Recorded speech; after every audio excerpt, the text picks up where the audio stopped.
We are live. Take two after some technical issues there. Yeah, so funny story on that.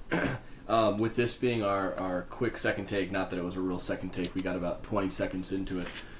This will be the first. This will be the first show that we've ever uploaded. That's not the very first take. Some people don't know.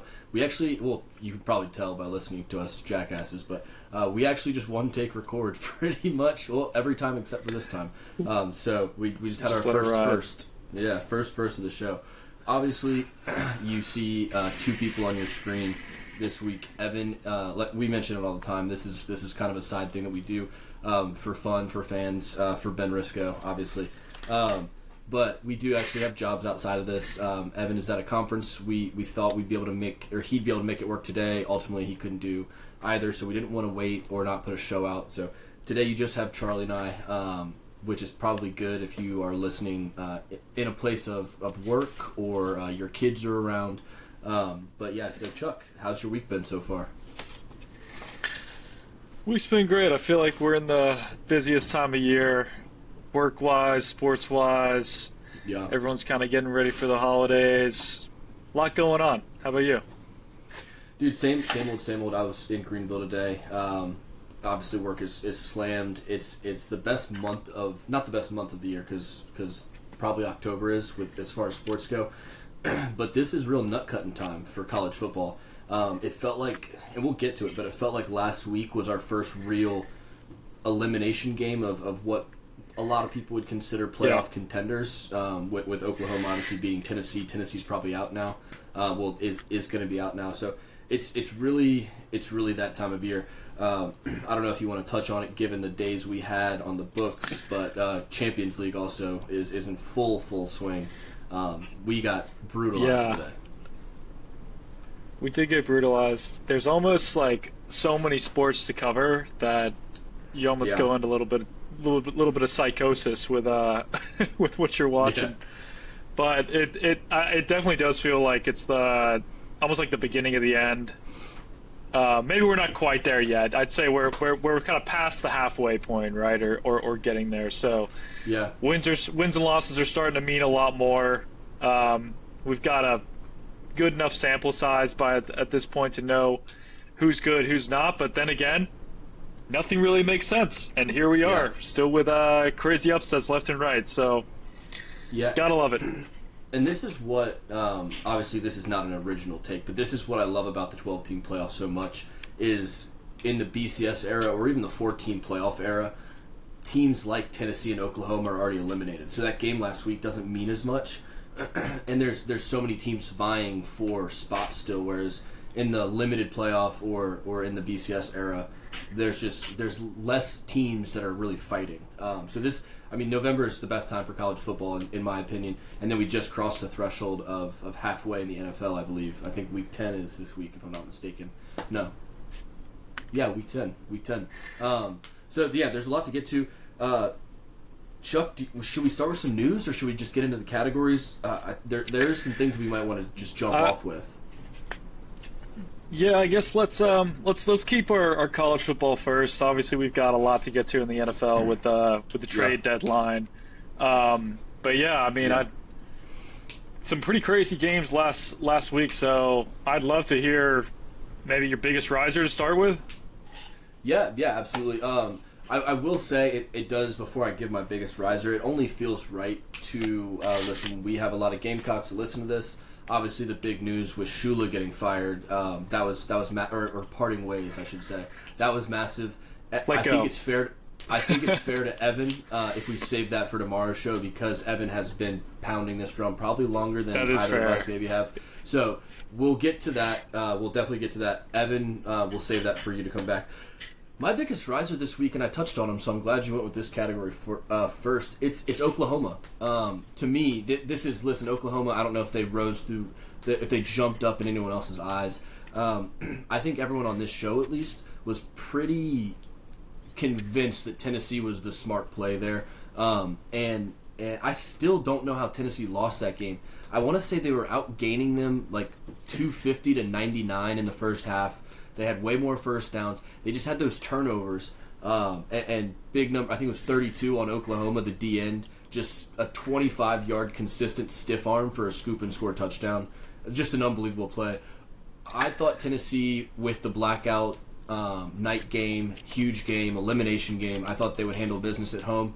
And Oklahoma surprised me. I think they surprised a lot of people, at least in the conventional SEC, a lot of people. So kudos to the Sooners. Big risers in my eyes. I think they have a real shot at it. At the playoff, not the it's yeah, I feel like this was a classic case of how did we not learn from that LSU Texas A&M game, where I feel like I had the same kind of line of thought. These teams are closer together than I thought they were. It's a night game, and I know it was obviously closer in score. It wasn't a beatdown quite like A&M gave LSU, but right. I feel like Oklahoma definitely proved themselves here. We were definitely on the Tennessee train, but that defense is fun to watch. Yeah, and on the complete I gotta say, I feel like they're a well-coached team. Yeah, and then on the complete opposite side, Tennessee's defense is just dog shit. They're so bad. They give up a lot of points. Yeah. It's definitely let them down. These two teams, I kind of considered them fairly even in my eyes. As like they do different things well and poorly, but as far as their ceiling, I guess would be the lack of a better word, I view them very similarly, which is why I was so on Tennessee. I just felt like the home field advantage with these teams being so similar. But shout out Oklahoma. What about you, Chuck? Who's your biggest riser? Well, I was before we moved there, I was just going to say, the way Oklahoma played us as well, I kind of felt like, we're really in the dumps, but they might just be a solid program. So yeah, their defense at least maybe the silver lining was, that it made me feel a little bit better about the Gamecocks. But that's a whole different story. My biggest riser, and we might. My biggest riser, and we might as well just jump straight in to this game. But it's Arch Manning and the Texas Longhorns. So very similar region of the United States. But this felt like the first time where I just saw the Arch Manning haters kind of crawl a little bit into their caves for this week. I didn't see the usual, he's beating up on a bad defense. I didn't see, he's not making the throws that he should have. He's not the finished product, but it felt like the first game that, I don't know about you, I kind of felt like, okay, there's the Manning DNA a little bit. Yes, So I will say this was the first game of the weekend for me, both NFL and college, that I fully felt the Disney Plus or Disney YouTube TV issue. We'll get to that at some point in the show, I'm sure. So this was a game I was totally legally watching on my phone on a non-ESPN website. To me, what stood out in this game, Arch Manning looked much better for sure. I don't know that he was making any throws where I was like, wow, that's the guy. But to his credit, and to Sarkisian's credit for calling a good game, he was making smart plays. I mean, there was a lot of screens, a lot of run after the catch, a lot of easy balls, which is, kudos to Sark for calling up and dialing up plays to give your guy confidence. But then kudos to Arch for making the right read, making a good pass, putting his guy in a position to make plays. It's a kind of stat line that jumps off the page because I think he was like 25 of 30 or something. He had good completions and a couple touchdowns, but he just looked competent and smart out there. This was a great performance from Texas, and Arch looked like he finally felt comfortable. Yeah. I guess comfortable is the word I was looking for. Yeah, and I say Arch and Texas. First year starter, right? He's only first year as a full time starter, so right. You have to kind of balance that.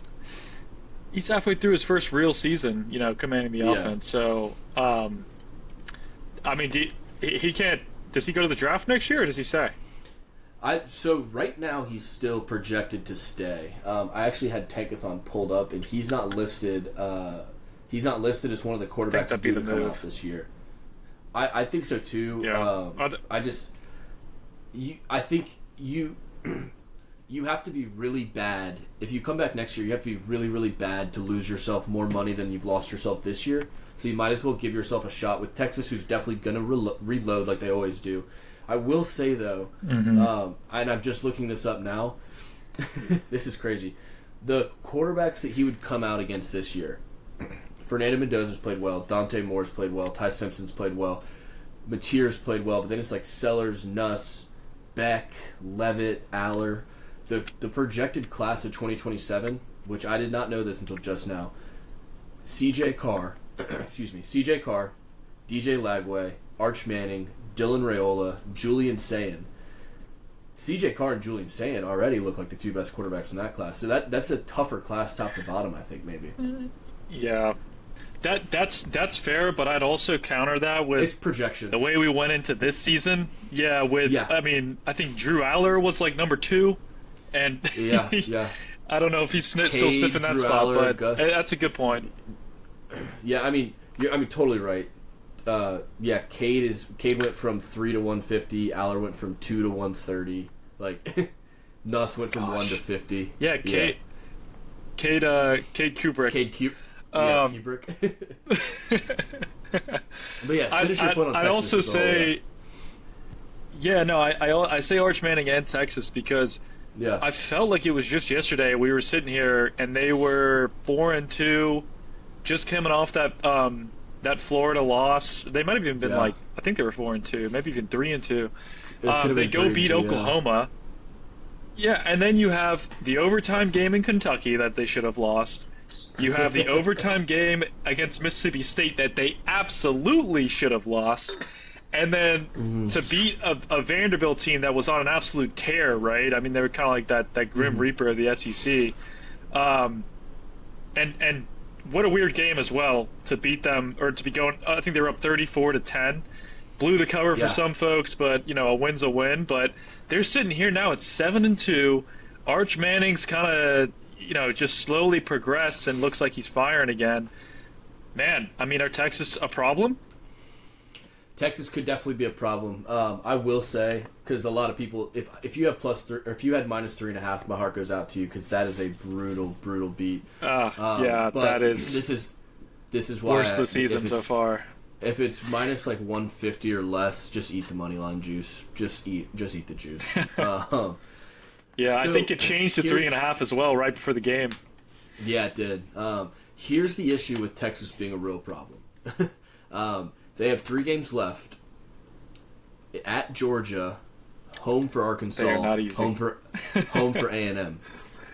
So, and obviously, it just makes no sense. They probably have, in my head, a better chance of beating A&M than Georgia. Obviously, 1, A&M's at home for them, but 2, that's just a rivalry, and anything can happen there. But Texas can't lose another game, and they play the number 5 and number 3 team in the country. So. Do you think if they split those, they get in with 3 losses? No. Not. I mean, I guess I don't it think depends it's on the rest of the conference. I don't think it's outside the realm of possibility.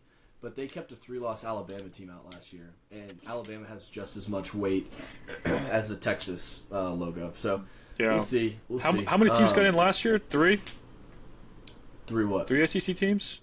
How many got in? How many SEC teams? I think there was 3, right? Yeah, it was Georgia, Tennessee, not Alabama, was it Ole Miss? No, not Ole Miss. No, it's not South Carolina. Texas. Yeah, it was Texas. Was it just 3? I feel like you got to change that to 4. Might have just been 3. We'll see. We'll see how it kind of pans out. I think they had 4 in the latest. What's it called? Ranking came out. The first playoff ranking came out yesterday. And we can touch on that towards the end. But let's go to the next piece because we kind of touched on it. Did you have anything else on Texas? Sorry. No. Let's move ahead. We kind of already touched on it. My "What are you doing" moment of the week is very clearly just the ESPN, Disney, YouTube TV debacle that kicked me the entire Saturday slate because I couldn't. There was 4 great games on in each window that should have been able to be my quad box on YouTube TV. But instead, you've got to bounce back and forth between two different things. You have to totally legally stream it from your phone on occasion if you really want to watch it. And then not only that, it kicked me in the dick on Sunday. Like, I've totally, or not Sunday, Monday. I totally forgot Monday Night Football's on ESPN. I just have never had to worry about that. So, yeah, my what are you doing moment is just greed of people that don't even care about sports making decisions for people that care about sports. That's exactly what it is to me. It's just greed. And I eventually bit the bullet, was having a little get-together for Halloween this weekend, and wanted to watch the South Carolina game. That's all I really wanted. But what do you know? It's not on YouTube TV. So now I've got like 2 subscriptions for sports. I was trying to explain it to my girlfriend, and she, I think she fully got it when Dancing with the Stars last night was not appearing on YouTube TV. So yeah, it's affecting everyone, right? Not just us sports viewers, but anyone who really has a program on ABC and Disney, right?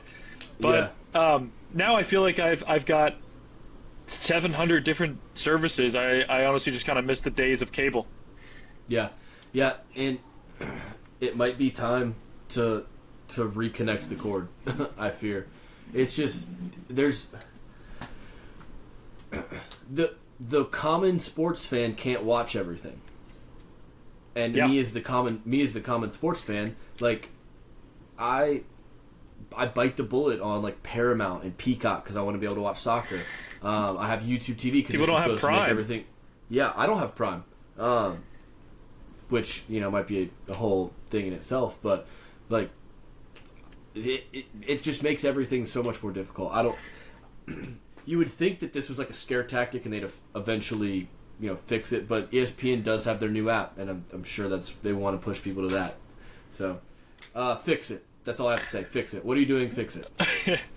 Fix it. I do want to give a shout out to JJ Watt for calling out how bullshit this all is. In an age where I feel like celebrities are constantly being a little cagey about saying things about large entities like ESPN and YouTube TV just to protect kind of their image, if you will, their NIL, and commercials and everything. I feel like in this day and age, it takes a lot to come out and just kind of bash those large corporations. But it's greed. That's all it is. Yeah, really is. What about you? What are you doing? We'll get a random Peacock. We'll get a random Peacock game sooner or later, which I do have from soccer. So my biggest what are you doing moment is actually going to be the first exact repeat of the season for me, and that's going to be Carson Beck. No idea what's going on here with Carson Beck.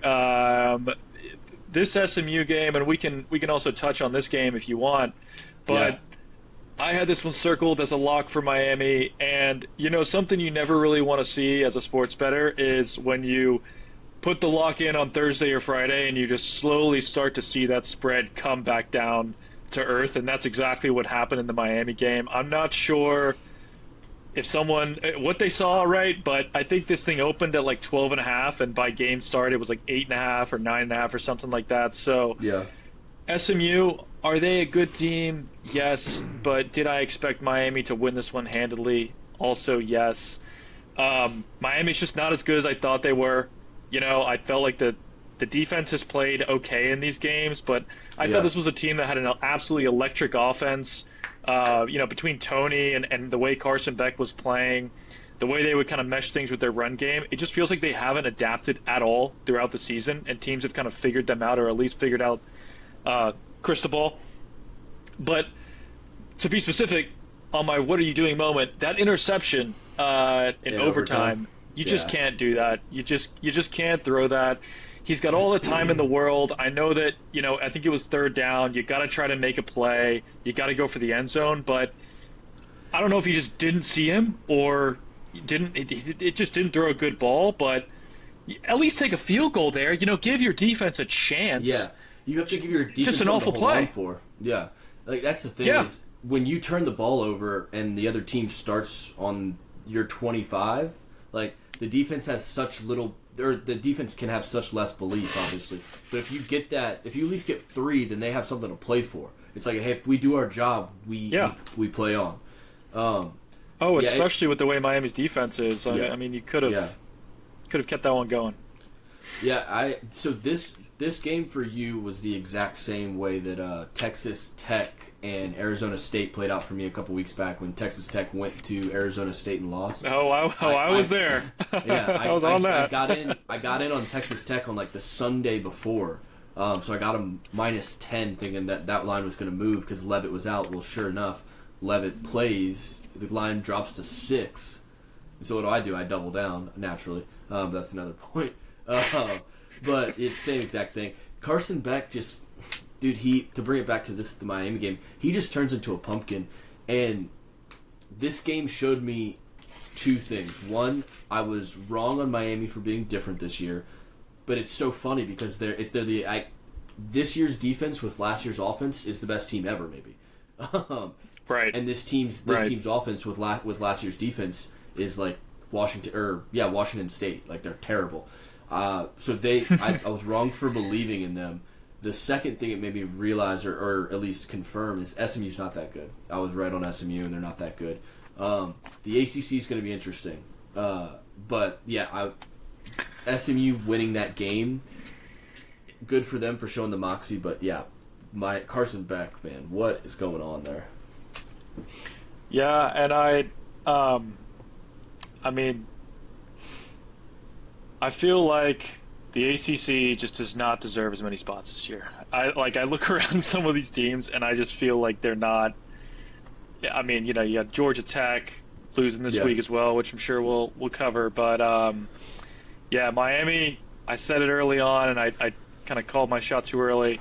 Are not as good as we thought they were. Last thing I'll say about Carson Beck, he could always redeem himself. There's a lot of football left to play this season, but one thing I think he does have to change is I noticed this in the Louisville game as well. The guy's just got terrible body language. Like, any time there's a false start or any time there's like a drop or anything like that, you just see him completely drop, or like it just seems like he's always caught up on the last play, and I feel like that's why in these big moments he's fallen short, because you just got to move forward to the next play, and I mean there must have been 10 false starts in that game for Miami, and I get it, like that's frustrating, but it felt like it just kind of folded into the next play with the way he was acting and not really getting to the huddle quick enough. I'm obviously not a quarterback whisperer, but just something I noticed with his play when they have those losses. And this is mean, but he looks like the drummer in a good Charlotte cover band. You know what I mean? He just he doesn't look like a quarterback. He looks like a wannabe. He doesn't look like a quarterback. So while we're on this, because I think it will lead me to my best game as well. Let's stick with the ACC. ACC heavy show here out of nowhere. We'll have to circle back and get on some other stuff maybe before we end. But there are 6 teams that are competing for the ACC championship spots. The game in Charlotte, in my opinion, based on the 6 teams and how few games there are left to play. It feels like Miami's out with 2 losses. It feels like if you have 2 conference losses in the ACC, you've eliminated yourself just based on what I'm looking at. So that's Virginia, undefeated in conference, Georgia Tech, Pitt, Louisville, SMU, and Duke, all with 1 loss in the conference.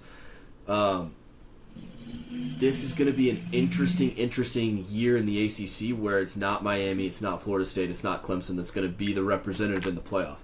Virginia could be in the playoff. Georgia Tech could be in the playoff. The Duke Blue Devils could be in the playoffs. It's teams that you don't associate with football as much. Georgia Tech, sure, but it's the ACC is going to be wild, and I do agree with you. I don't think they deserve more than 1 spot. I think they'll probably only get 1 spot unless UVA wins out and then loses to Georgia Tech in the conference championship. I could see them getting both of those in. Yeah, right now it looks like just the ACC winner gets in.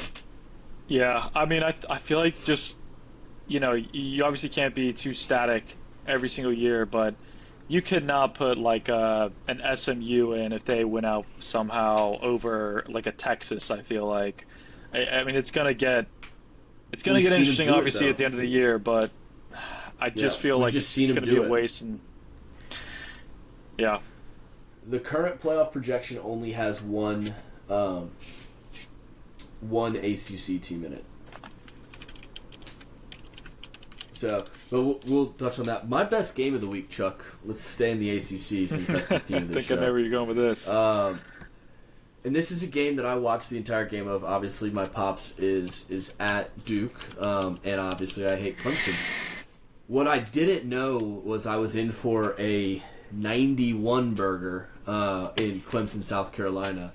Just neither team even considering to play defense. It was an awesome game, up and back.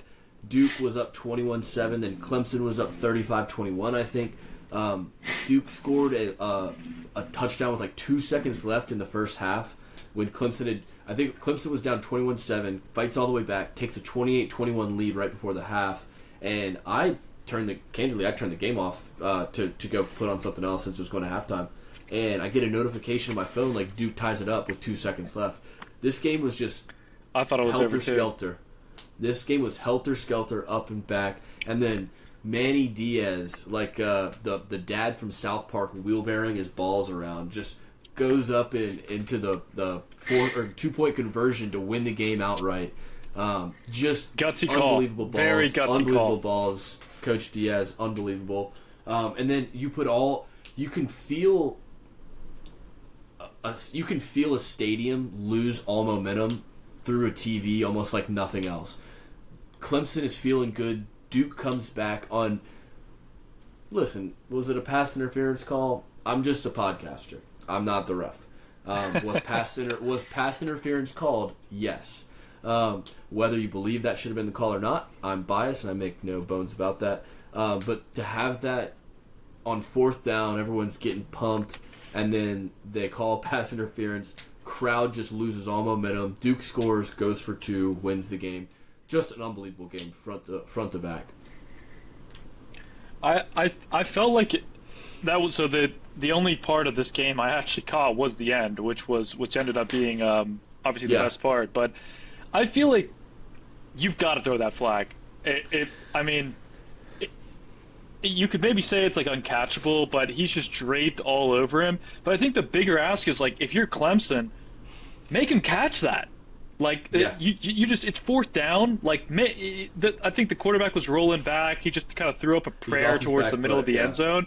It was not like a very bang bang play. Just make make him make a play there. I know I'm kind of preaching to the choir, I'm sure, for a lot of Clemson fans, but it just felt like a stupid play to make that you didn't have to, and one that you kind of have to throw the flag for. Yeah, I agree. You have to throw the flag. I probably would have called holding, not pass interference. But listen, pass interference was called. Yeah. Duke won, and I'm not sorry, Clemson fans. This is the first time I think that Clemson lost, and we did also lose. Oh wait, nope, we lost too. I thought it was our bye week, but I was looking ahead to the bye week. Bloods and Crips. Let's put our flags together. Yep. Yeah. What a strange year for the. I can't remember the last time South Carolina and Clemson were not ranked. Probably actually one of the more recent years. But I'm sure if you look at the last 15 years, there's probably very few times that's happened. Boone, I guess congrats to your dad. Congrats to the Blue Devils. Obviously a huge win, very historical, but not sure if you saw the little clip of Dabo Swinney absolutely laying into his team and just zero acknowledgement, completely dejected. I think we do have to start asking, is Dabo back on the hot seat? 3-5. Yeah. With these coaches, the way they're getting bought out, I'm just saying. Clemson's obviously, a big program. I don't think Dabo's in the hot seat because, unlike those other coaches, he's delivered a national championship, and at that, he's brought 2. I Yeah. In my opinion, Clemson's not going to move on from Dabo. However, I don't think it's crazy for Dabo to maybe seek a fresh start at one of these potential other jobs open. Oh, you think it's the other way around? You think he? I don't think Clemson remembers what it was like to Clemson. You know what I mean? Like when Clemsoning was still a verb. Dabo has, in a large part, to like let's give Dabo some credit. Like he has changed the culture there. He is a good coach. He's won 2 national championships. Do I think things have run stale? Yes. Do I think it's because Dabo is overwhelmingly corny and incredibly difficult to listen to and one of the biggest full of shit people in sports? 100%. But he's still a good coach. I don't think Clemson would fire him because of the equity he has. I do think Dabo could entertain leaving if one of these jobs comes knocking, and I do think that one of these jobs will come knocking. I'm not saying he will. I'm just saying I can see it. No, I think that's a good take. I totally do agree. Like he's changed. He's definitely changed the culture. But here's what I would also say. I feel like the culture of college football has changed, and I mean, kind of around what you were saying, and that national championship was almost 7 years ago, and I feel like in today's, NIL, I want this now. Like I feel like expectations are higher than ever. But looking here, if he does get fired, he's looking at a $60 million. Clemson's looking at a $60 million buyout there. So obviously we've seen that before. If he leaves, he's actually looking at $4 million. So yeah. I mean, but definitely in his interest to stay. Yeah, but you're not taking into account the money he'd be getting paid from the other school that he leaves for. You know what I mean? Like he's still gonna get $4 million regardless, but he's not just leaving and not getting any money. Here's the thing with Clemson though, and this is the ultimate reason why I don't think, one, because of the equity. Clemson or LSU, which is a better job? For Dabo? No. If Clemson is open, Clemson or LSU, which is the better job? Right now, I'd say LSU. LSU's the best job in the country, in my opinion. My point. More resources, right? Yeah. My point being, does Clemson, who has a good coach who's brought you 2 national championships, do you really want to get in this market where you're not a better job than LSU? You're probably not a better job in Florida. Historically speaking, Penn State could be a better. There's Auburn is a better job. There's just better jobs for coaches. The hot name coaches are going to want better jobs than what you have. This is just too tough of a field for you to come out in my opinion. I'm obviously a hater, so I'm sure Clemson fans would think differently. Yeah. Do you think there's also an aspect of, and we'll move on from Dabo in just a moment, but do you think there's also an element of him wanting to coach in the SEC? Because it feels like there's a lot of coaches right now who want in. Potentially.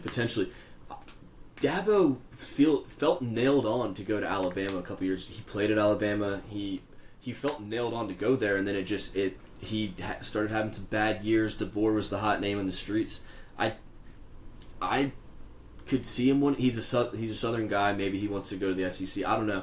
I don't know what, because obviously not a coach. I don't know what it feels like to go to a different league. Like, you know how they say in European soccer, like, oh, he's got to get used to playing Prem style of football. He's been playing in the Italian league. Playing the same teams. Yeah, he's been playing the Italian league for 3 years. He's got to get used to how the Prem plays.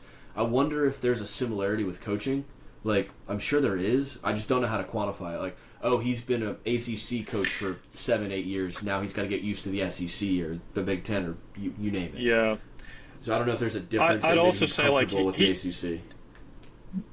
Yeah, he's also just, he's not really, I mean, he's been there like 20 years, right? He's not really a guy who's like, Brian Kelly, right? Just for hire coach. I feel like him leaving would obviously be like a huge deal compared to some of these other coaches where, they're kind of hopping around like Lane Kiffin. Yeah. So we'll see. What was did we get in your best game? I know we just went off on a super tangent there. No, it's good. It's good to talk about the coaching carousel. I did have a second one here, and that is the Florida Georgia line, or I think that's what the band is. Yeah. But that's this Georgia Florida game. Want to also say sorry to Evan and a number of our Georgia spread bettors. Pretty brutal way to go out there with Gunnar Stockton taking the knee, but I do feel like this was a gut check for Georgia. Florida's just been that team, I feel like, this year that is much better than their record. It almost feels like they're playing better without Billy Napier, which Evan kind of called as well. But they've just been annoying. They've just been annoying in games. Their defense has been getting after teams, I feel like. And this was a game where I felt like Georgia was in trouble from the start. I know that they scored in their first drive, but after that first quarter, I was like, this is not going to be an easy one for them. So went down to the wire, but like I said, felt like it was a gut check for Georgia. It could have been a spot where they easily looked ahead, and they came out with a win. So I think credit to Georgia, and I think they're kind of proving right now that they're in that upper echelon of SEC teams, up there with Alabama. Yeah, and this might be a sneaky preview. I think Georgia is going to dominate Mississippi State this coming week, and I think that was a gut check. I think Georgia's going to just come out a lot hotter. We'll get to that on tomorrow's show. I didn't get to watch a ton of this game. This is kind of the inverse of the Duke game for you. I saw the very end. I saw the piece that made everybody mad. But this game I didn't get to watch a whole bunch of the balance. I do want to. There's one game, I think, I'm just doing a quick scan before we move on to the next piece, that I still want to make sure we talk about. Were you going to mention Georgia Tech at NC State in any of your category or your other category answers by chance? I had it as my last game, so yeah, I think we should definitely discuss it, given that they were number 7 in the nation. 8. Georgia Tech. Let me just say, to start things off, North Carolina State's offense is so fun to watch. They have a lot of Arkansas to them in like the early Arkansas. That's why those were our 2 auto overs. C.J. Bailey on a bum ankle, just with the performance of a lifetime. He's so good. He's so fun to watch. Has been criminally under talked about. This game to me was Georgia Tech finally getting what they've been due for a while now. They should have lost to Wake Forest. They got kind of a bullshit call there to help them win, and they made the comeback. Sure, give them credit. They got dominated by Duke for 75% of that game. If you watch it on the balance, but just some timely turnovers that they got. Scrape past Clemson, they won. right? Yeah, they scraped past Clemson with a field goal that I thought was definitely going to miss, and came back in. They just have been playing these games so close that eventually you're going to get got. I'm glad that it happened with some games still to be played, just because there's intrigue in the ACC where it looked like there was 2 teams on a collision course kind of undefeated. But this game was just fun to watch. 48 to 36? Yeah, 48-36. Haynes King still threw for 408. Like, this game was just really entertaining. ACC came to play. Credit to the ACC. Look, if you play fun games, we'll talk about it. What'd you see here, Chuck? Yeah. I see the NC State Bengals. That's who I see. A team that they're going to put up points. They were kind of our, them in Arkansas, right? Are definitely going to put up points, but they're also going to give up some points. So I feel like this was one where both teams went off. Just one team scored more points than the other, and I think that kind of exposes Georgia Tech as well. It just goes back to and I guess Georgia Tech is going to finish the season playing Georgia as well, which I would probably jot that one down for a loss or close to it. So I think just whoever comes out of this conference is going to get battered. They're just going to get battered, in my opinion. The only issue with the Georgia Tech piece, because they do play at the end of the year, as far as ACC championship game context, that doesn't matter because it's not an ACC loss. Because if it was those guys would be in a bigger world of trouble. They still have Pitt, which I don't think is a walkover either. Pitt's good. It's gonna get interesting. Good. Pat Narduzzi's got the boys buzzing. Let's see. All right. Well, it's a this was completely accidental. When I was doing my notes, I did not realize how ACC heavy everything was. But my biggest takeaway is that after the Miami and Georgia Tech losses, yeah. So my entire internet just crashed. You actually look better. Yeah. I might have to just start doing this off my phone because my computer stinks. But yeah, this is my TV's in Japanese now. Oh, yeah. So Classic reset. yeah, apologies. Just I think I was getting to my biggest takeaway, and we've touched on this the entire biggest takeaway the entire time. But with Miami and Georgia Tech both losing, the ACC to me has solidified they will only get one spot when they looked pretty nailed on to get maybe two this year. The way this started with Miami, Florida State beating Bama, Miami beating Notre Dame, Georgia Tech beating the way the ACC started, we were like, okay, wait, is the ACC good again? And they're not. Mm-hmm. They're not. They fooled you. They lied to you. So yeah, the ACC is I think doomed for one team. I for one hope it will be the Duke Blue Devils because I will be going to that game in Charlotte if they get to that spot. What about you, Chuck? Biggest takeaway? Well, I first of all, I think that's a great point because I like Memphis over like so many of those ACC teams. I think they're looking way more dangerous. My biggest takeaway is just I mentioned this earlier, and that's why I love that conversation about Dabo because I feel like the coaching atmosphere, the coaching climate in college football is just shifting beneath our feet so quickly, and it kind of reminds me of when the Premier League, kind of around like 2017, 18, was just flooded with money from whether it was, Saudi Arabian princes buying teams and just pouring billions of dollars into them, or whether it was American, private equity getting their hands in the team. And you kind of saw this really big shift of just like win now. Yeah. And I feel like that is happening in college football right before our eyes, where a lot of these kind of legacy coaches who have roots at the school, who have kind of been there for, maybe a decade and just still not really delivered. And then all of a sudden you've got this huge ability to really, almost buy wins in a sense. And I feel like the coach now, it's more about putting the pieces together than it is really going out and recruiting and building a culture. Yeah. And I think that stuff still matters, obviously, but Hugh Freeze now, you've now got Penn State, LSU, Auburn. I know I'm forgetting. Florida, right? Arkansas. 4 giant schools, Arkansas, and that's just now, right?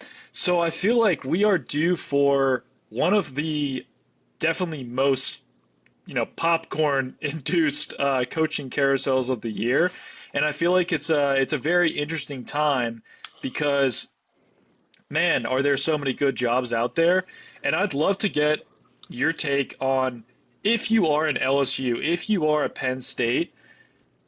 Do you go out there now and start trying to get someone in that seat, or do you want to let the chips fall where they are and just hope that by the end of this thing, you are such a big program with such a big name that you're going to demand and kind of command the right coach and the best coach for your program? So I think those top programs are already working the phones. I would be shocked, and I don't even know if you can do this per se. But do you think they pull the trigger though? I don't know if you can, or I don't know what coach is going to stop coaching their team mid-season, especially if theoretically it's a good coach who's having a good season. Why would they just be like, all right, never mind, I'm going to go maybe do something with this other team when I'm having a good season right now? Yeah. Like obviously they could leave in the summer. I don't think a coach. It'd have to be an outsider. Yeah, I don't think a coach would officially change jobs mid-season, but I do think that there's deals and negotiations happening right now for coaches after the season's over. But I've got kind of you made me think of something that I hadn't previously connected, I guess. What you just described is the soccerification of college football. Like if you think about it, instead of you being rewarded for going out grassroots finding players, the teams that are really good at recruiting have become feeder schools, mid-table clubs, if you will. The LSUs, the Ohio States, the Alabamas, after they see a freshman or a sophomore have a great season, they're just going to buy them because they're the Yeah. big boy. And coaches are going to go. What we have seen is a premierification, a European soccerification, whatever you want to call it. College Yeah. football has become European soccer, where the Maybe big we just did names. something there. Yeah, no, you truly. I had never thought about that until you started talking. But today in European soccer, we what have we seen? Um, Bournemouth. Now, granted, they're having a good season, anyways, but Bournemouth got raped and pillaged this summer. They lost their center back to Real Madrid. They lost their right back to somebody. They lost their left back to or right back to Liverpool. They lost their left back to somebody else. Yeah. They got absolutely pillaged of their Leverkusen, so yeah, many clubs. yeah, and they got pillaged by big boys. What are we seeing now? I mean, you have like smaller programs in college football find a gem in the rough, develop them, and then Ohio State or Alabama or Miami or whoever comes calling, and they're going to go there because they have more money.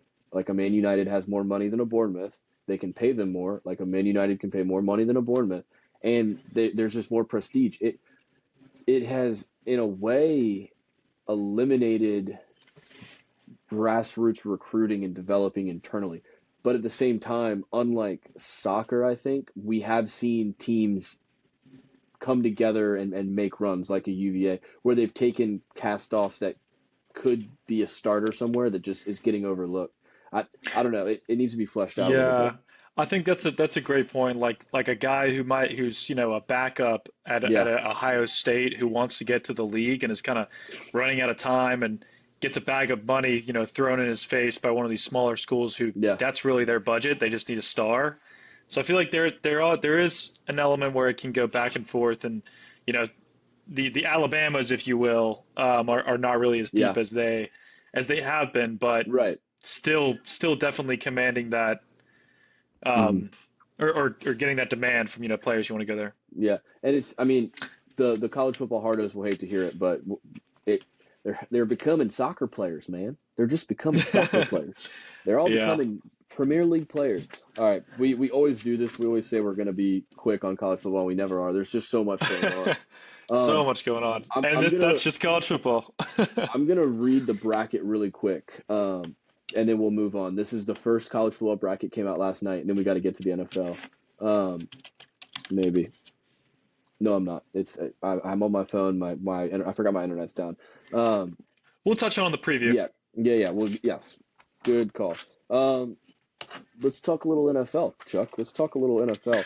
Um, trade deadline was Let's talk yesterday. a lot of NFL. Yeah, trade deadline was yesterday, and you know, I think there's two big stories here, but I want to get your thoughts. Did the Colts get fleeced, or did the Colts pull off a really good trade?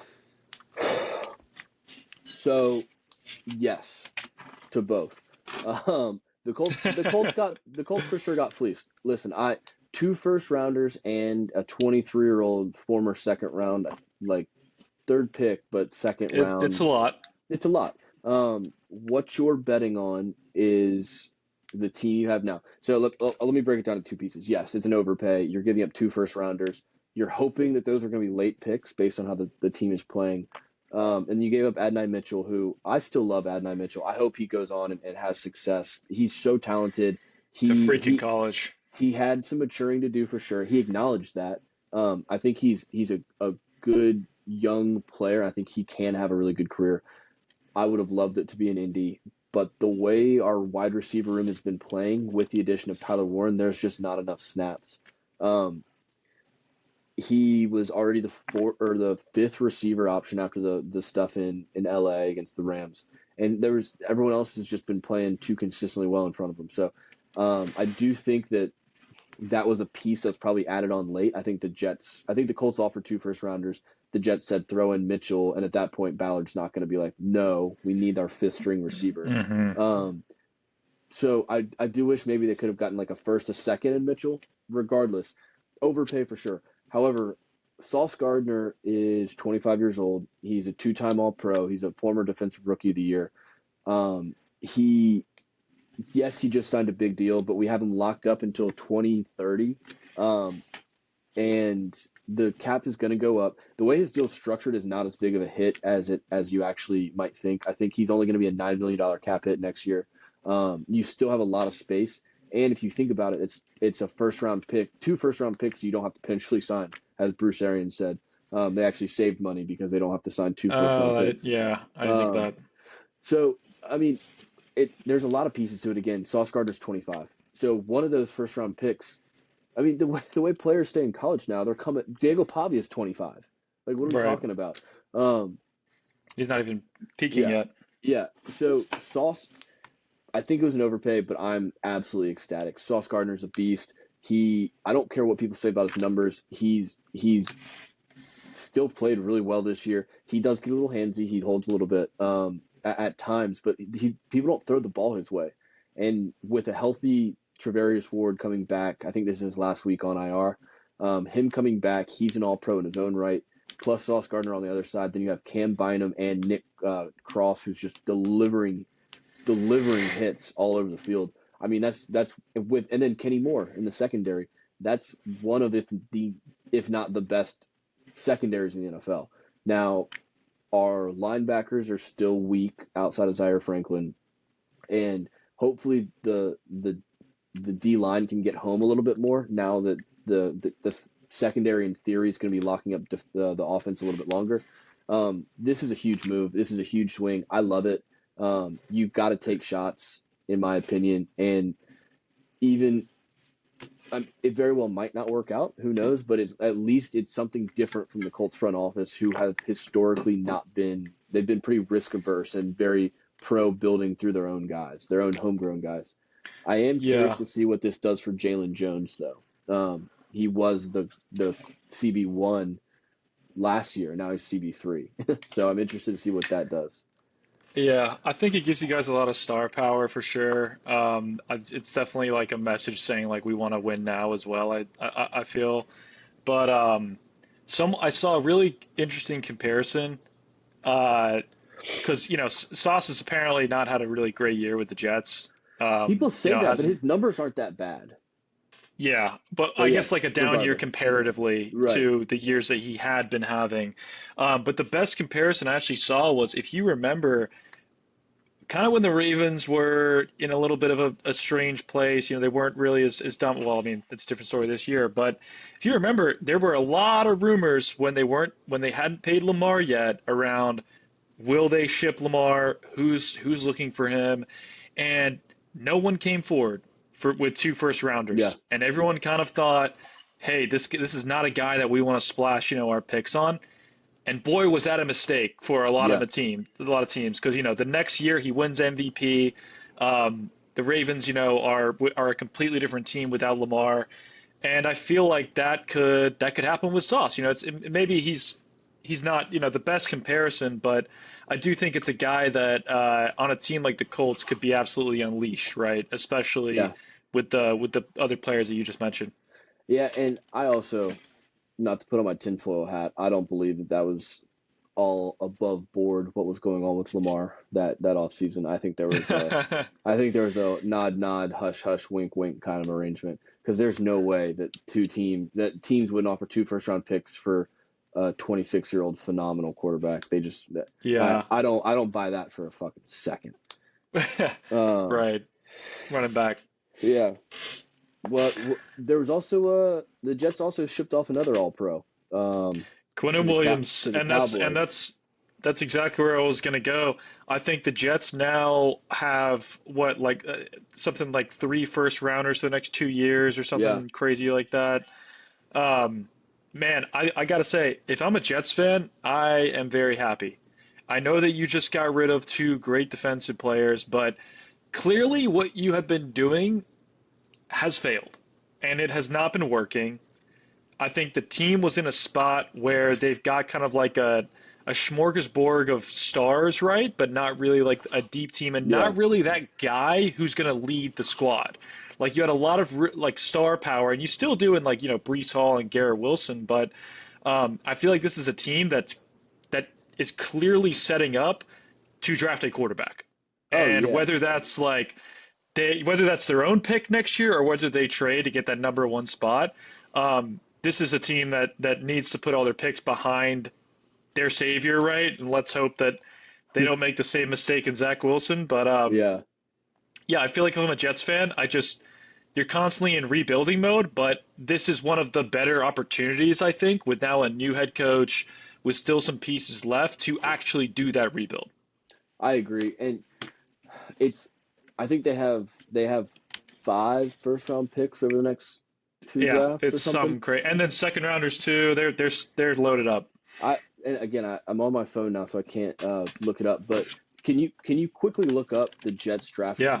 the Sauce Gardner draft class? Just not like that Jets draft class. Look up who the Jets drafted when they took Sauce Gardner, because Oh, I saw that. It's the stacked. the Yeah. fact that that core never went to a playoff game. You had the offensive and defensive rookie of the year. You had Brees Hall. You had, I think, Quinn Williams might have been the year prior. But you have Sauce, Garrett Wilson, and Brees Hall all in one draft class, and you don't even make it to the playoffs one year.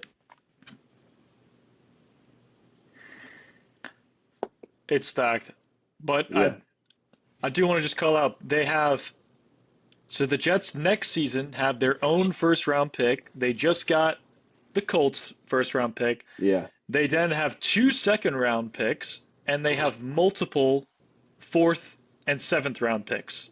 So they are loaded up for next year. And then the 2027 draft, they also have their own first rounder, obviously. yeah. Then they have 2 additional first round picks. Oh, wait, those are the ones from the Indianapolis Colts.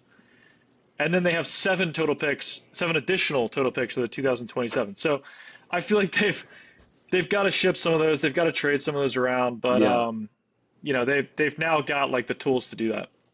yeah. It'll be interesting. I just, what quarterback would you even take from this class?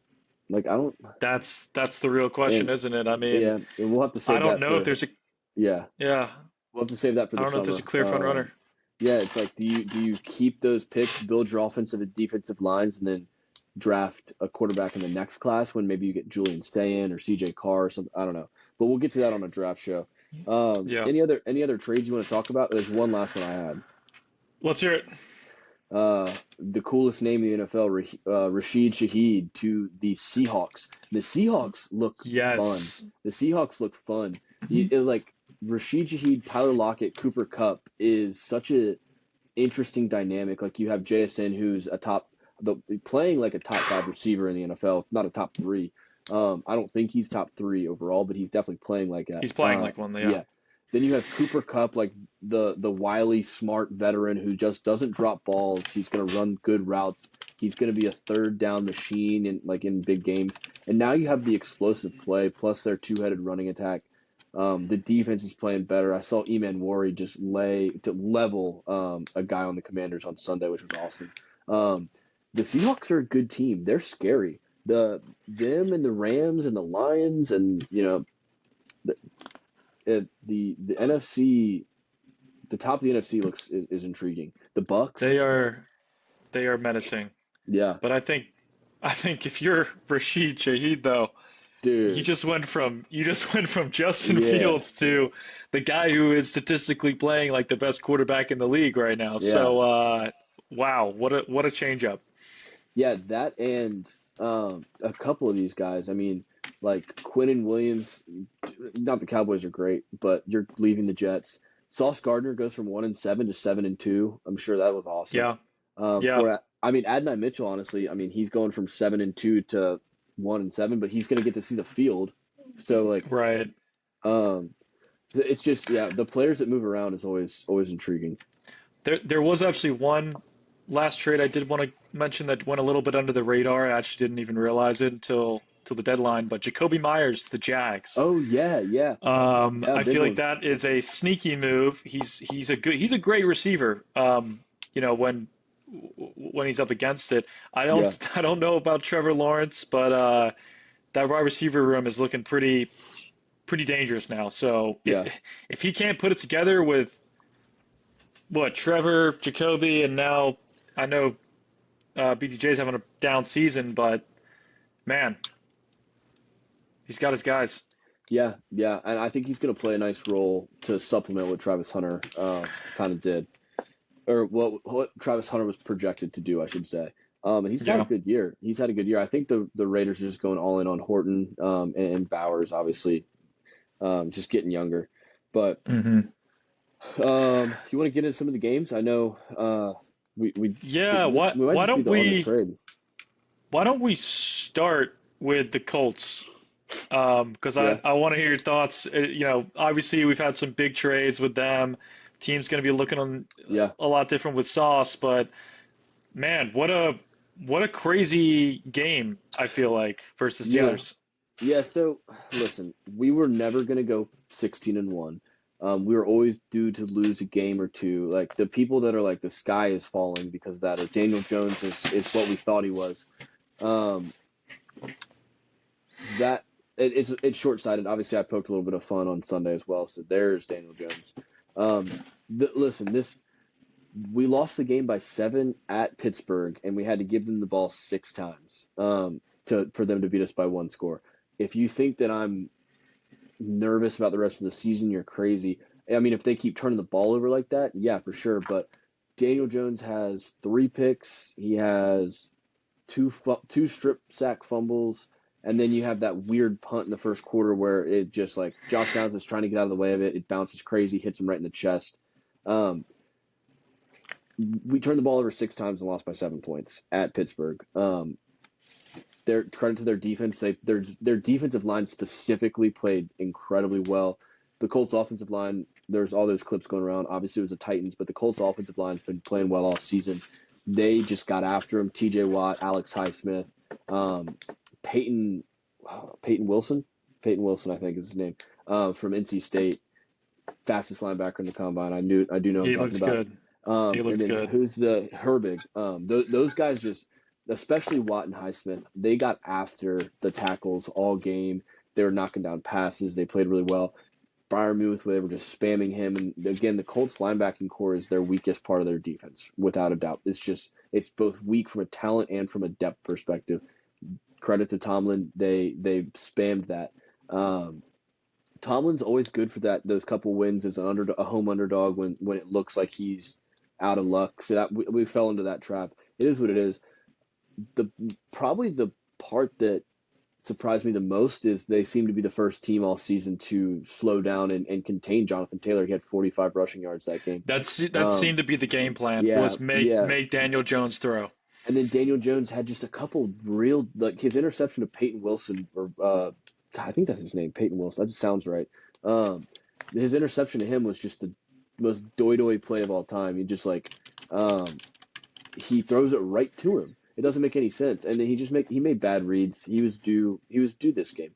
Um, but listen, we go to Berlin. Sauce Gardner's gonna be locking up with Drake London.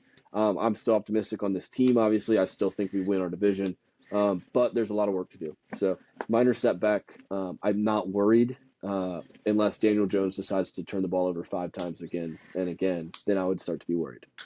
Yeah, I feel like he was definitely saving up those turnovers for Yeah, one of these games, and I think you nailed it with like Tomlin and just he's good for 3 of those a season where he just yeah, absolutely hits the game plan yeah, phenomenally. Ugh, can't say that word. And yeah, I feel like it's almost better, to be honest, that the Colts get exposed before they make this run yeah, into the playoffs. So yeah. um, And it's a yeah, reset spot. It's a reset spot too. right. It's a great reset spot. And if you're the Steelers, I think the Steelers, I think, are a very interesting team because when you do actually look at that defense and the moves that they made in the offseason, with paying TJ, with picking up Ramsey, uh, they traded for a safety after I think they picked up Duggar, right? Yeah, When their defense is actually playing to their ability, they look great, and they can actually bottle up teams. It's just these really weird games where they just kind of take their foot off the gas that they get beat. So I think if you're a Steelers fan, you got to be very excited with the way the defense is kind of coming together and meshing, because it is a lot of new faces. Yeah, and Ramsey's looked awesome. I think he's playing. Oh, he's Safe. been the best player. I think he's playing safety now. They had a great game plan. Credit to them. Credit to Ben Risco. His Thunder beat my Pacers. Now his Steelers have beat my Colts. He's got me this year. Shout out you. But we obviously Evan's not here, so he doesn't get to talk about his team. Even though they got Drake London put 3 touchdowns, like 250 yards on their head, they still got the win. They got another dub. Patriots are good. They did not cover, so they're not great. Chuck, what about the Panthers? Yeah, man, what a week for the Panthers. I do have quite a lot to say about this past week. It's a huge win. It's a huge win versus a team that, coming off that Steelers game that the Packers had, I think everyone was kind of back on the Packers train. Yeah. We're going into Lambeau. We've played like shit away the entire season, and man, it's time to start taking notice of Bryce Young. And I know that he threw for 100 yards, but people just don't see the intangibles. They don't see the fact that he was calling a pass protection on a Rico draw that ended up winning them the game. They didn't see that the Packers were desperately trying to pressure him the entire game, and he just kept getting out of it. You might have seen Micah Parsons' comments that, we're not going to lose when a guy throws 100 yards on us, but you are going to lose when we run it down your mouth with Rico, and we don't actually need to throw it. Yeah. Micah Parsons got dominated that game. He had 0 pressures for the first time in his entire career. He got thrown to the ground like every time I was seeing him come around the edge. Micah Parsons is a great player. I think he's obviously one of the most talented, edge rushers, line by whatever he plays these days. He can line up anywhere on the field. He is uber talented. He doesn't need to say that type of shit. Just look at the stats. Just kind of, hold your L and move on to the next one. I feel like it was a really just weak comment from him. Another part of this matchup, which was kind of interesting, was Jordan Love. One week he can't miss versus the Steelers, and he's throwing up prayers that are getting caught. You have to wonder if without Kraft, the Packers offense is kind of going to slow it down a little bit. But Jordan Love did not look very good to me. He was throwing weird interceptions. He was throwing it, just kind of throwing prayers up. And we should have honestly had about 3 interceptions on him. And I also got to give this Panthers defense a lot of credit. Derek Brown played like an absolute freak. He is really just a guy that you can't wrap up. He's just too big, and he's too strong. He kind of gives me like a bouncer outside of a massive club vibe or something like that. Yeah. But Ted was lights out. He's now tied for the most. We hit the nail on the head with drafting him and getting Bryce a weapon that he can just rely on. It's a very interesting stat that he is now tied on most first down receptions in the league. And I think he's actually second in yards for rookie receivers. So he could be a sneaky rookie offensive player of the year candidate. But yeah, it was just a game where it all came together for the Panthers, and I want to point something out here. So the Panthers' losses, all right, are to the Bills with Andy Dalton. Okay, so that one's just kind of a write-off to me. To the Patriots before we knew that the Patriots were going to be pretty elite this year. Yeah.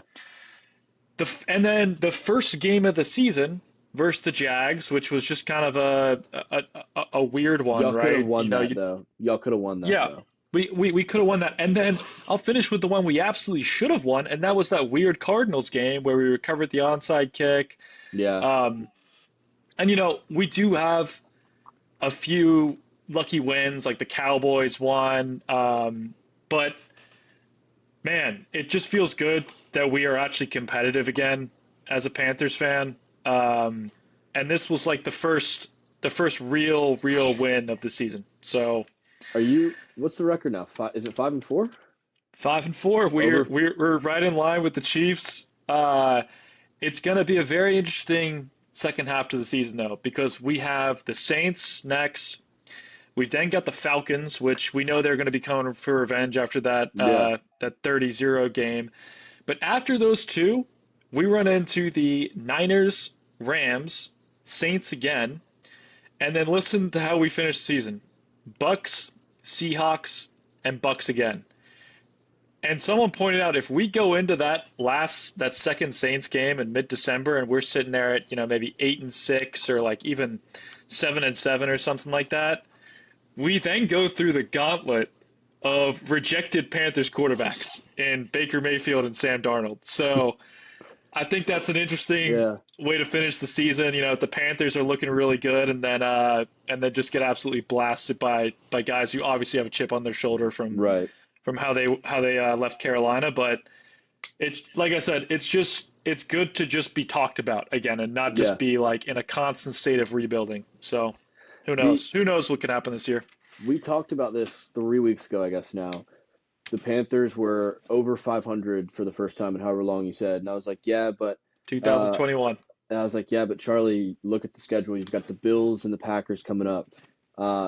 Looking back at that comment, and you're still over 500 after playing the Bills and the Packers. I mean, the Panthers are frisky. They're more than frisky. They're frisky. Panthers, I believe they're frisky plus. They're extra frisky. Yeah. But would they be in the playoff right now if all things ended today? I think they're at least in the hunt. They're on the graphic right now. I think we're definitely in the hunt. The Bucks are just so good. The Bucks are. I know, but the Bucks are tearing it up. There's 3 wild card spots, right? Yeah. Well, and I mean, it's also just like I feel like the NFC is very good this year as well. Yeah.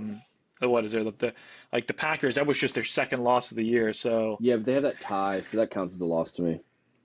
Yeah, that's fair. Last thing I'll say is Dave Canales. He's cooking something because for a guy that I feel like was the quarterback whisperer coming out of Tampa, he's got this kind of like cloak of invisibility. Hey, look at this guy. Hey, fellas. We're just talking about our NFL team performances. Yeah, Justin time to jump in. The Patriots pulled it off. Wait, Chuck, finish your point, and then we'll say what's up to Ev. Just that Dave Canales he's a sneaky coach because he keeps the culture and he keeps a lot of what we're doing kind of behind, like in-house. There's not a lot of like disclosure of what the game plans are. So, you watch his post interviews, they're just kind of fascinating because he really just does not divulge that much. Yeah. Evan, good to see you, buddy. Boy, good to see you as well. Out here in Orlando, Florida, a place that has rubbed me the wrong way far too many times. Last time I was here, we lost the Cheez-It Bowl. On that note, quick shout out to the University of South Carolina student section. Just won Cheez-It student section of the year. So, all right, I did not. I don't know what that means, but I'll take the Cheez-Its. Yeah, I don't know what it means either, but at least we'll win something this year. Yeah. Yeah, because we're not making a bowl game. No. Well, hey, listen. We have a bye week to get the new offensive coordinator into the system. I'm bringing back the away game mustache, and I'm 2-0 in my last 2 away games. We beat A&M, and we're going to a bowl game. But we'll get to that. We'll get to that tomorrow. Yeah. Ev, your audio is crazy. Is there like a dog chasing you? Hey, we will throw the mute on here. Well, I'll let you guys talk here as I make my way back to the hotel. Okay. Yeah, we'll save the Patriots for when Evan's not getting chased by a rabid hyena. I don't know what was going on in the background there. But there's. Do you want to, Chuck? Do you want to keep going through the categories? Do you want to riff until Evan's? Let's hear your most impressive performance of this past week because I definitely got one. Why don't you go first then? Yeah, well, it's going to coincide with some of my gambling woes from the past week, but the Vikings looked incredible. Defense was lights out. They're always going to be a problem, that defense with Flores, but I feel like they just got the Lions' number these past few years, and obviously the Lions are a great team. Nothing went well for the Lions. They could not get Gibbs going.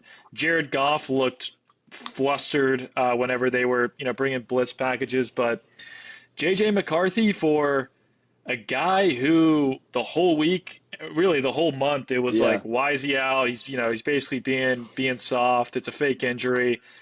To go into Detroit and play like he did, to ice the game on that third down as well and have confidence. Yeah. What a performance from just a whole team performance from the Vikings. And there was something I don't know I'll ever see again. He had the exact same stat line as his last game. Yeah. Yeah. Down to like interception, touchdown, Right. yards. The It was, score, I mean, the score was the same. what? Okay. The total well, score of both games was the same. Well, then I don't know what to believe anymore because I don't know how that happens. Like the Yeah. statistical odds of that like lining up are just it's Right. got to be crazy. But yeah, that was my most impressive performance. Yeah, dude, I couldn't believe the Vikings are so frustrating. There's a lot of frustrating teams. The Cowboys So are frustrating. The Falcons are frustrating. I'll tell you one team though that's not frustrating, and it is the Seattle Seahawks. Listen, I know the Commanders' secondary or defense as a whole has not played well. I think they've had 20 points or more hung on them the last 3 games, but this is less about that, and it's just the rhythm and efficiency in which they play offense, especially the Darnold to JSN connection. It's been so good. JSN I loved JSN coming out. I loved him going to the Seahawks. I had my reservations of him being the number one, like them getting rid of DK and Lockett and him being the number one guy. I had my reservations, and he has shut me up. He has been so good. Him and Darnold's connection, it just continues to improve. Now you add Rashid Shaheed into that mix. Every time I watch Seattle play, I'm so impressed with what they look like. And then the defense just keeps getting better. Again, I mentioned Eman Wari. It was good to see him back playing. I know he was injured for a couple weeks.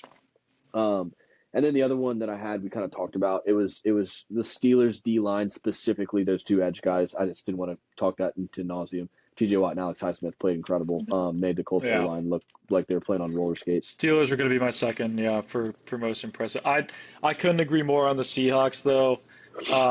Man, JXN, I guess that's JSN. That's what we're calling him. Yeah. JSN. Sorry. He's incredible. He's so good. Well, the clips I see of him are, if I'm a cornerback, like, I do not want to line up against that. He is so shifty and just almost unguardable. But I do want to also, we gotta talk about Sam Darnold on this podcast because I think that after that game, that now makes him MVP frontrunner. I'm pretty sure odds-wise, or at least up there. I think odds-wise, you're right. It's always tough because Baker didn't play this week. So, like, to me, from what I've seen, Baker is still that guy for me. But he's going to naturally take a dip in the odds because Darnold played and he didn't. But, yes, your point stands. Oh, no, I'm completely off. Really? Sam Darnold is plus 1,800. For regular season MVP. Josh Allen, Drake May, Patrick Mahomes, Matt Stafford, and are all ahead of him. But I feel like I saw he is a running back, so he's plus 3,300. Hey, I got him at plus 5,000 like 2 weeks ago. That is nice. I thought I saw something though. I'm pretty sure statistically Sam Darnold is having a pretty insane year quarterback. Oh, dude, he's been unbelievable. He's been great. It's going to be tough for Sam Darnold to beat out of Josh Allen and Patrick Mahomes because that's just kind of how it goes. Right. It is. I will say another guy who I think was in the mix for an award is Mike McDonald. Yeah. For Coach of the Year. I mean, he won't get he's it, putting but them he's together. in the mix. He won't get it, but he's in the mix. That award's already coming to Indy for Shane Steichen. But yeah, I think the last thing I just want to say on Sam Darnold, I do think it's kind of interesting how, and Baker for that matter, there's a lot of guys, or maybe not a lot of them, but there are some quarterbacks who start in the NFL and it just takes them some time to find their feet. but you start to see like, oh, that's Yeah. why they were drafted number 3 Yeah. overall. That's why he was drafted number 4. Because you see the flashes and you see Sam Darnold roll out of the pocket and throw some bomb, Yeah. off his shoulder, and it just all starts to come together for some of these guys. And I do like to see that, because in a league Yeah. where there's so many misses, who's next? Zach Wilson? I mean, Well, I hear your point. I do think Darnold, yes.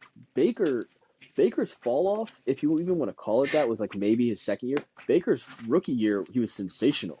And the Browns just got fixated on Deshaun Watson for whatever reason and ran him out yeah, of town. Baker, and then he had the not great cameo in Carolina, get shipped off to LA. But Baker overall, I feel like his career, he's played pretty well. Sam Darnold definitely stunk. Speaking of another guy who it might be time for a change of scenery for, like those two, Kyler, because another one of my most impressive I was just about to performances say. was Jacoby Brissett. I only didn't mention him because it was, again, the Cowboys offense, but Jacoby Yeah, I Brissett was just gonna say. against the Colts defense, he lit it up. Against the Cowboys defense, he's lit it up. They look like a better team with him at the helm. Marvin Harrison Jr., you talk about body language with Carson Beck. Marvin Harrison Jr.'s body language with Jacoby Brissett is so much different than Kyler Yeah. Murray. I think it might just be time for Kyler to get a new place, new start. Yeah, I think you nailed it. Man, I don't know if I can't tell if it's Brissett just playing the Cowboys like you said, or if I'm just so used to when I watch the Cardinals, Shit. it's almost like they don't have a quarterback. It's like they have a running back playing quarterback, or like a college. He just scrambles every single play. And if I'm a receiver, like, don't you get tired, of that? Like, I mean, I'm not even just like fitness wise, having to come back and dart around all over the place, but like at a certain point, I would want to run my route and expect the ball within 3 seconds. Like, and that's what I feel like Jacoby brings them, is just sitting in the pocket and being able to see over the offensive line and just delivering strikes. Yeah, and I love it for Jacoby too. He was put in a tough spot when he was in Indy, and Andrew Luck just decides to retire. I thought he played really well. I would have brought him back over Phillip Rivers personally. I thought he's gotten a bunch of bad breaks. I'm hoping this might be a break that he can capitalize on. He's just calm. He's a calming presence. He's smart. Yeah. He's sturdy. I know that sounds weird to say, but he can take hits and still get back up. I mean, the Patriots had him basically as a firing squad quarterback with their terrible offensive line last year. Yeah. I would love it if he got a shot. But you're right. The offense looks fluid. I mean, they were running the ball at will yesterday or 2 days ago as well. That new running back too looked awesome. I forgot what his Bam Knight, and then Amari DiMercado. Like some of these guys, where do they even come from? Yeah, they have the number one name in dudes running back room. Bam Knight and Amari DiMercado. Those are some dudes. Those are some names. What do you after a crazy week? Because I'm just based on some of the games, and we might talk about them when we get to our gambling corner. I'm sure we will, but just based on how these games shook out this week, who do you have as your best team now? Because I have a change. I also have a change. Can we go first? No, you got it. I'm gonna stick with the Titans because they for a worse team. For a worse team. They're still a dumpster fire to me. Even though I do think Cam Ward is going to be a good quarterback in this league. My change. I talked about the Lions, but something about Jared Goff under pressure. I just don't really trust these days. I think he's a good quarterback, but I feel like the Lions are exposable. Yeah. My new team. And I said this kind of preseason a little bit, and I don't really know why I feel like they just didn't get the hype they were warranted. It's got to beat the LA Rams for me. Yeah. They've got a stout, what's up, Evan? They got a stout defense. Stafford is playing still lights out, but I feel like the big thing for me is they dropped Cooper Kupp and they picked up Devontae, and Devontae has just not lost a step. He's a red zone threat. With a guy like Stafford, he's going to get open and he's going to get the ball.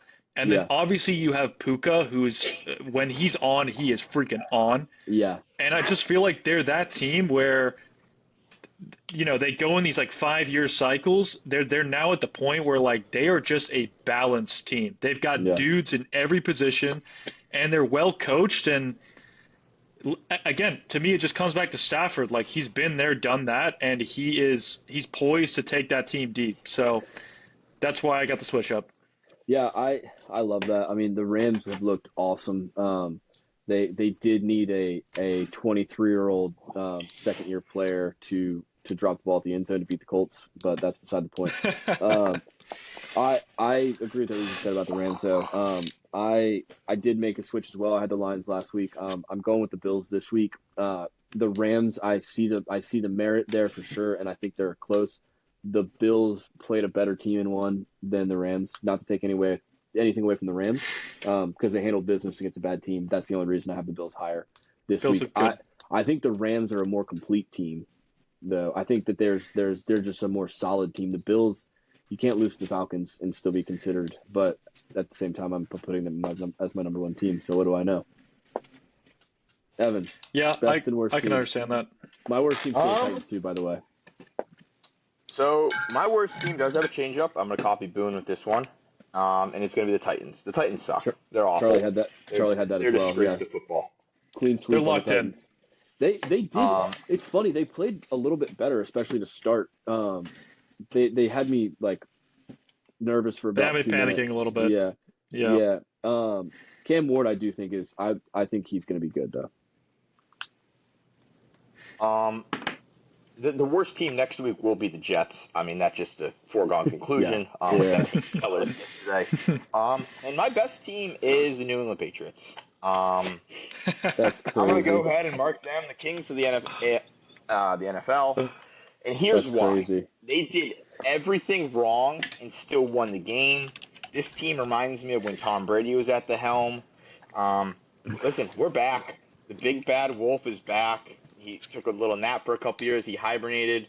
In a game where they probably had Drake May's worst performance of the season, they still won.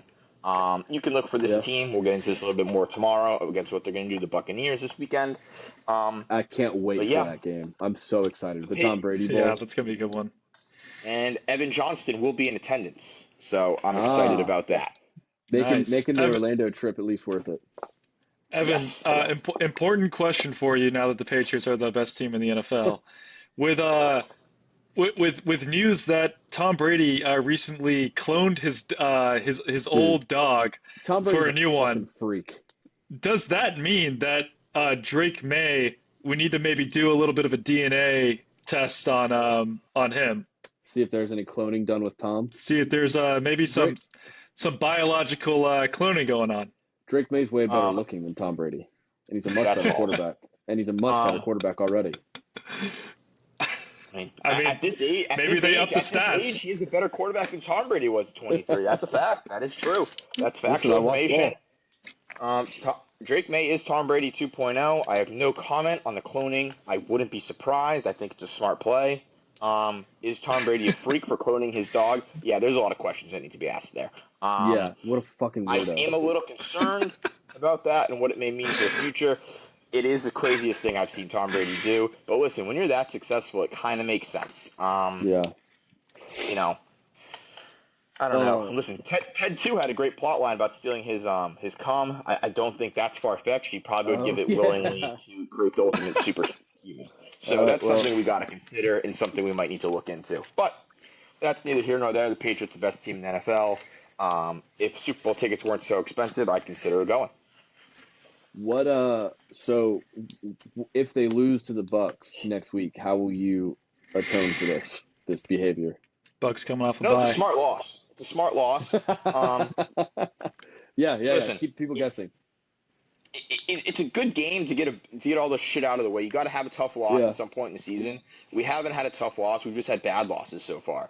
So a tough loss is important. However, a tough win is also more important. So it would be a small step backwards, and I would probably have to remove them being the best team in the NFL. However, it isn't a detriment to the team. It isn't a detriment to the team. There's a lot of positives that can come out of a loss. I hear you. Real quick, Ev, before we get into our gambling corner, did you have any? Oh, by the way, we decided to save the Shula talk for tomorrow because we didn't think you'd be able to join us, so we wanted to save that for you, to Perfect. join in. Perfect. Yeah, so we'll get into that Perfect. tomorrow. We're already running long, so I don't want to jump there. Did you have anything you want to add on any trade deadline stuff before we get to gambling corner?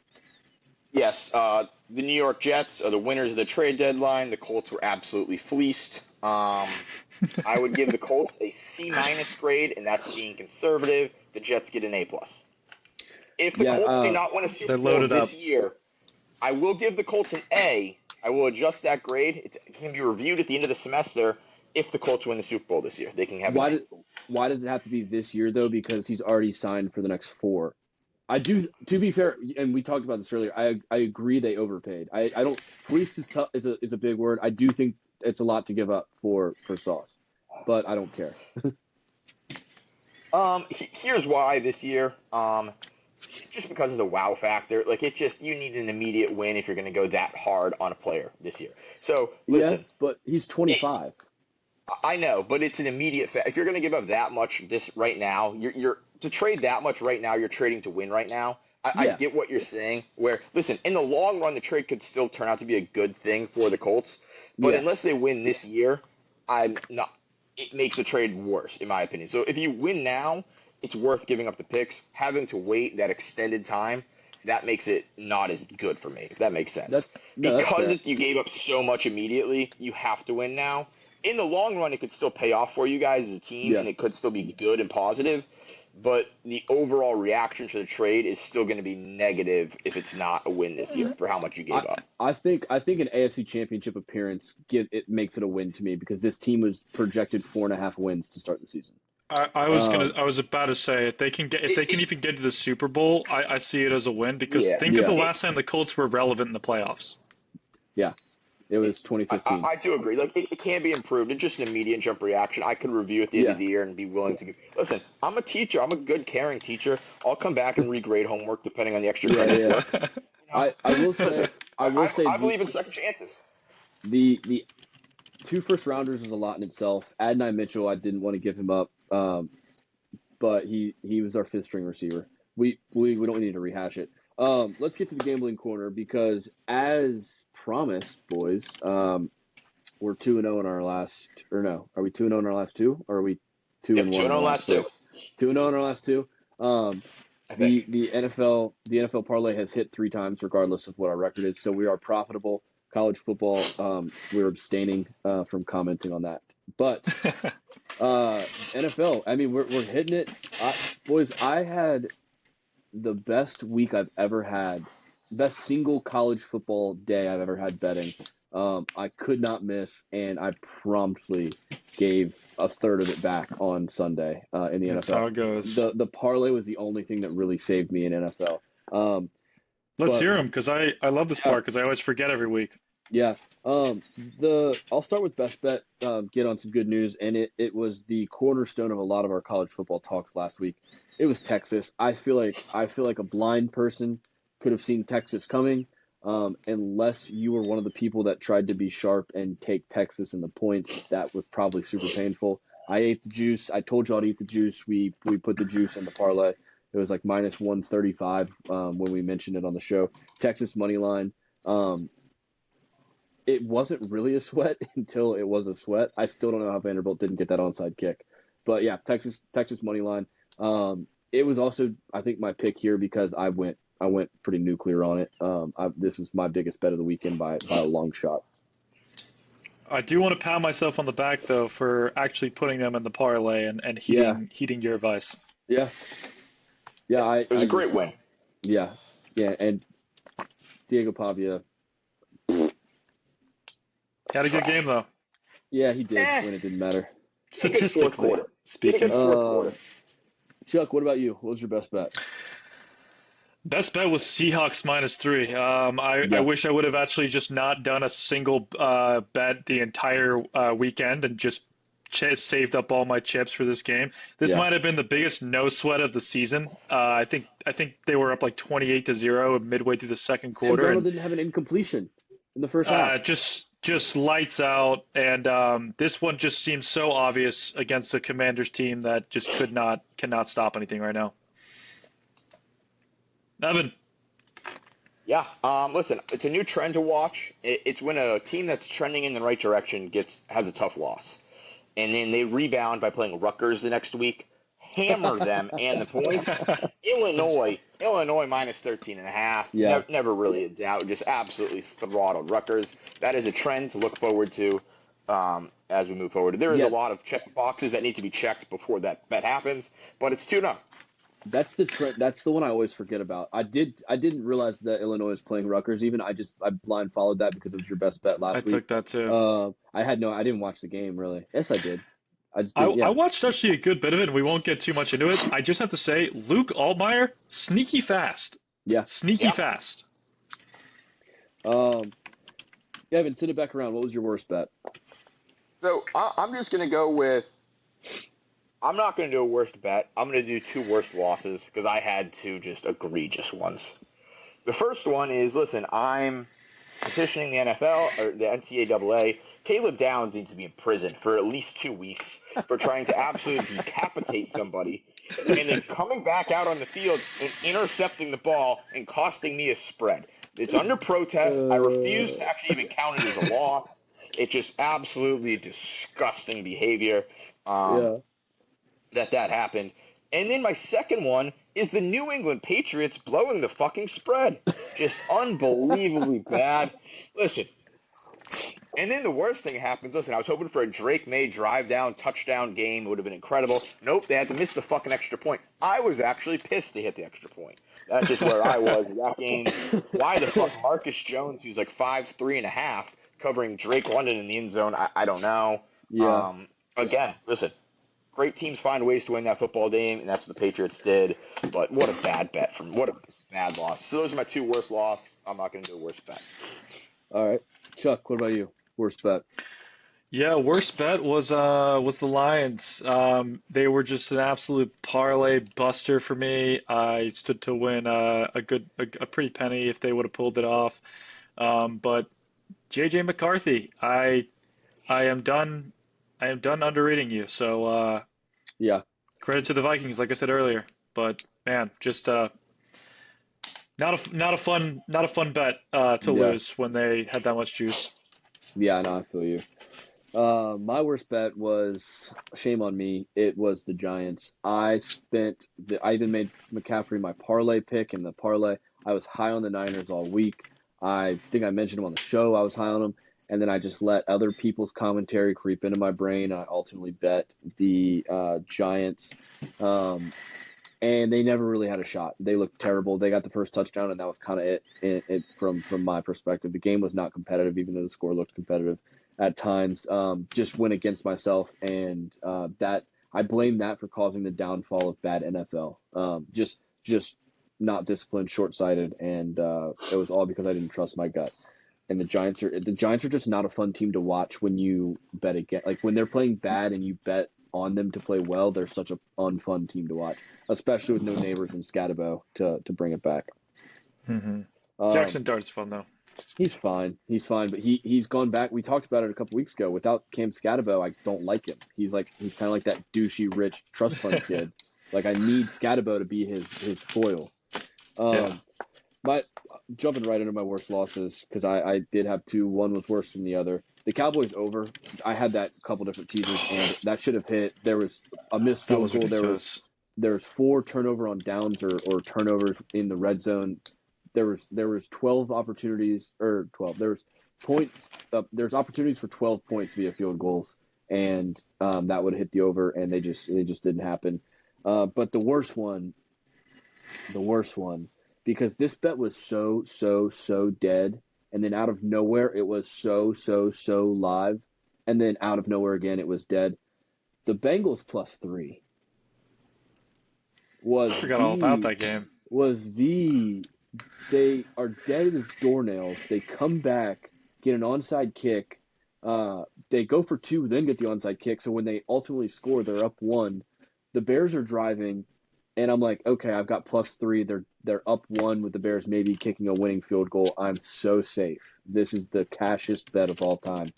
And then we're just playing kitty tag with the freaking safeties against Colson Loveland. They're just bumping into him full speed, thinking that's going to knock over an NFL tight end. Just Terrible. What are we doing?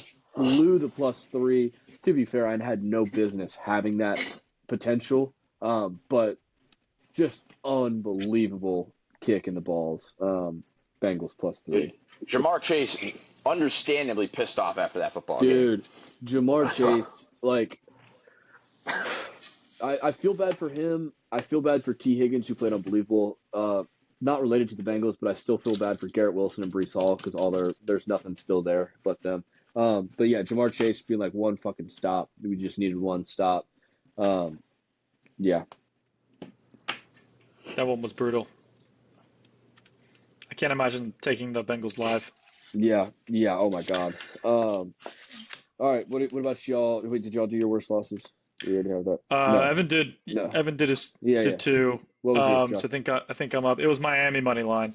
This one was my college football parlay buster. I won't say much more about it because we already had a whole 15 minutes of just bashing Carson Beck. But brutal way to go. The defense also had like so many 4th downs. They could have just ended the game, and no, they just had to lose. Yeah.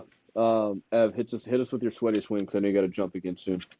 Yeah, so just Georgia to win the football game. I had that as a part of a parlay. It was the last leg. Got a little sweaty there, but it was just nice to seal a big college football parlay win for myself. Yeah. Chuck, what about you? Sweatiest win was the Broncos. They've had a lot of sweaty games this year, actually, which, I was on maybe the it's just a Texans. winning team. I was on the Texans. That was brutal. I would also just say real quick, it's a great strategy, just actually executing the other opponent's starting quarterback in the first quarter. Not sure why more teams don't do it, but if you just kind of like execute the other team's quarterback, then you have a really good chance of winning and actually sealing the game. So credit to the Broncos there and Sean Payton. Great strategy. Yeah. And we talked about mine at nauseum. It was Duke money line. What a ballsy play to go for 2. Yeah, that was sweaty. Awesome. That was awesome. So yeah, Duke money line. Let's wrap it up real quick. Ev, I know you got to run. We'll go through the picks of last week, and then we'll shut it down and see y'all tomorrow. Coming in, I had a 9-8 lead over the two of y'all. And I fear that y'all made the wrong picks this weekend. The lead has widened. Evan, your best bet in college football was the Illinois spread. I fear that was the only bet you hit from your picks. You had Navy money line, Miami -9.5 for the parlay. Just the Colts -3.5 is your best bet. Sorry, the Bengals money line. Hey, Ben Risco, my Venmo might need to be increased this week for my nonsense shit talking on the Steelers tomorrow if you're expecting a win this Sunday. Just wanted to let you know that. Yeah. And then your the parlay obviously hit. Chargers, good bet. Bengals money line, tough one.